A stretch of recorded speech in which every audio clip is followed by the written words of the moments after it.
Ang pangalawa sa notorious na serial killer sa Amerika. Ang tinarget niya ay ang 70 na kababaihan.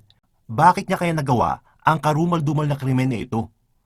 Ano ang nagtulak sa kanya para gawin ang ganitong bagay?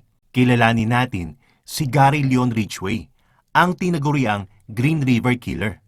Bago natin umpisa ng kwentuhan natin, kung bago ka pa lang sa channel na ito, isubscribe mo na yan at huwag mo kalimutan i-like ang video na ito para lagi kang updated sa JP Amazing Stories.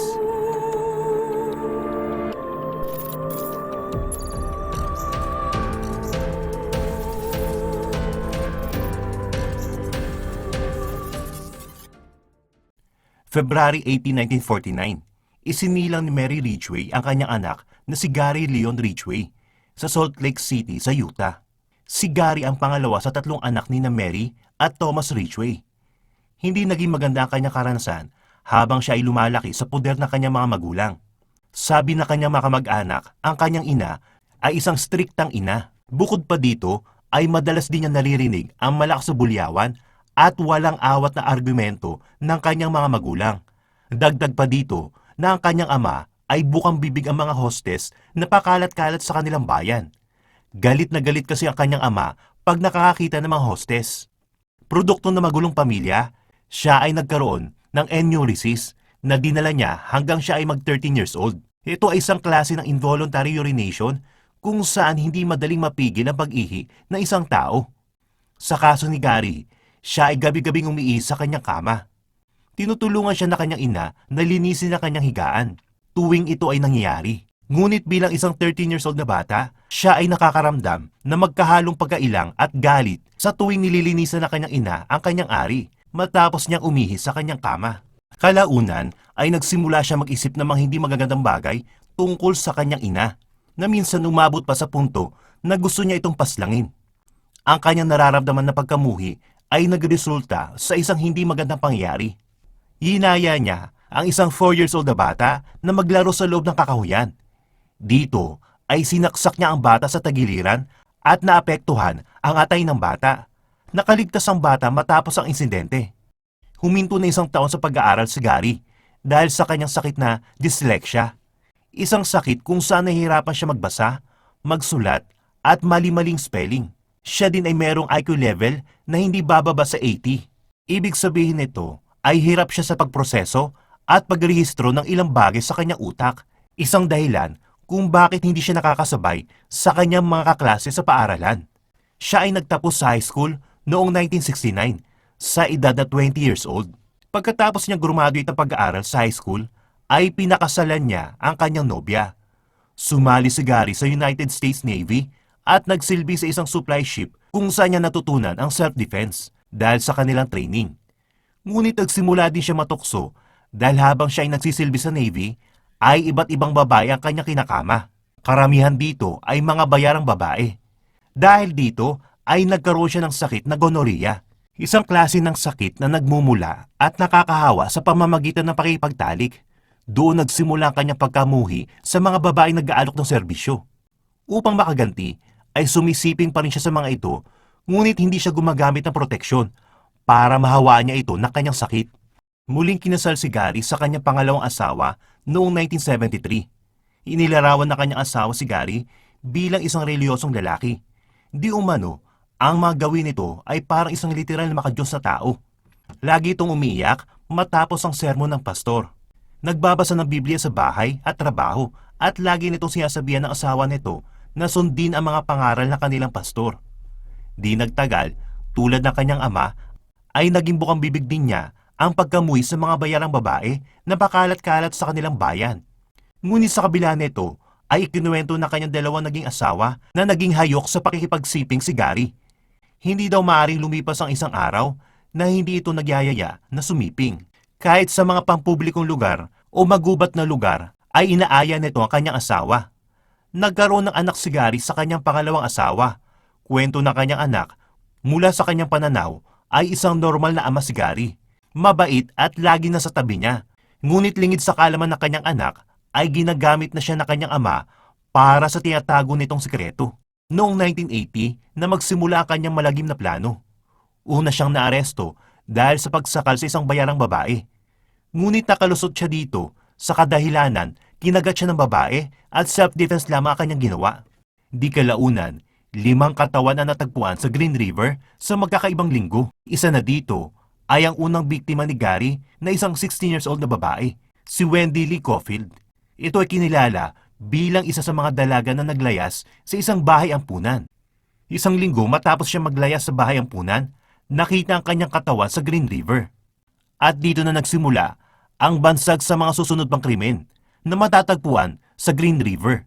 Kaya tinawag nila ang killer na Green River Killer. Sa pagitan ng 1980 hanggang 1990 ay umabot sa 40 ang bilang ng mga babae na kanyang ginalaw at pinatay. Karamihan dito ay mga bayarang babae o kaya ay mga dalaga na tumakas sa mga bahay ampunan.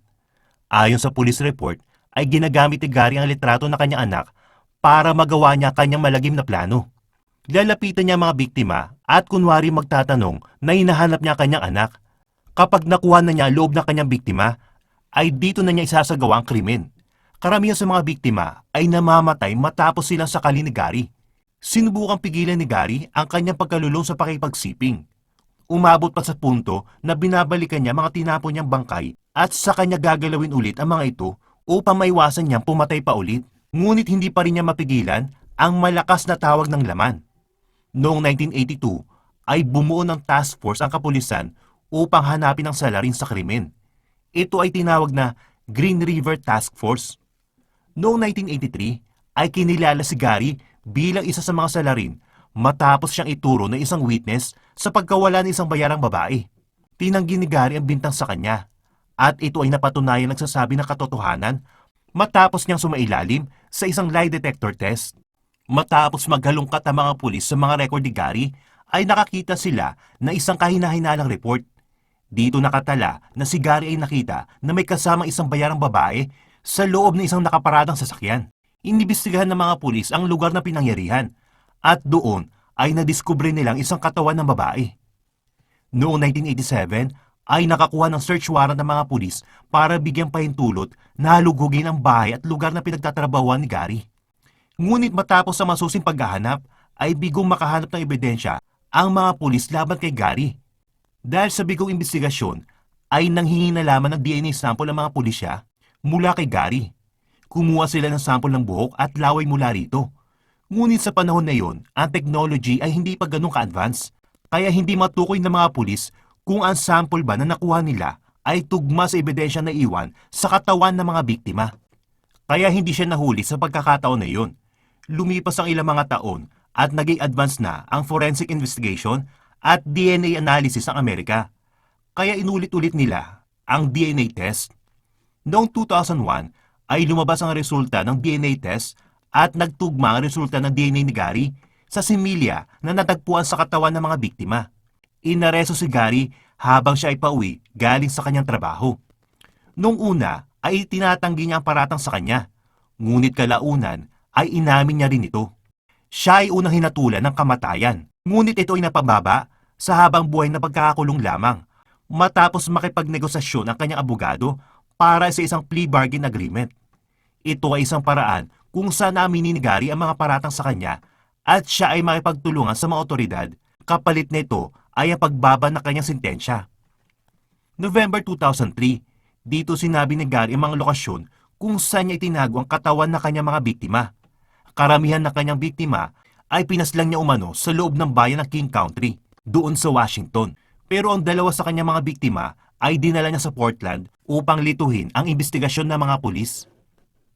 December 2003 ay sinentensyahan si Gary ng 48 life sentences with no possibility of parole o habang buhay na pagkakakulong para sa 48 na buhay ng mga biktimang kanyang walang awan na pinatay.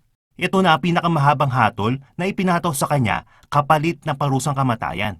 Siya din ay pinatawan ng dagdag na 10 taon na pagkakakulong sa bawat biktima dahil sa pagtapon o pagsira niya sa mga ebidensyang laban sa kanya. Ang kanyang 48-year life sentence ay nadagdagan pa ng 480 years. Noong February 2004 ay inilabas ng hukuman ang isang tape interview ni Gary at inamin niya rito na umabot sa 65 na babae ang kanyang pinaslang. Habang sa isang panayam naman noong December 2003 ay inamin niya ang pagpatay sa 71 na babae at tinawag niya ang mga krimen na ito bilang isang karir. Ibig sabihin ay may mga ilan pa siyang mga biktima na wala sa listahan ng mga pulis dahil sinadya niya itong hindi itapon sa Green River upang malihis ang investigasyon laban dito. Ang kanyang mga biktima ay mga babaeng nasa edad na 14 years old hanggang 38 years old. Ayon na rin sa report ng mga pulis, ang mga labi ng mga biktima ay natagpuan sa iba't ibang parte ng King Country. Si Gary Ridgway ay isang bata na produkto na isang magulong pamilya.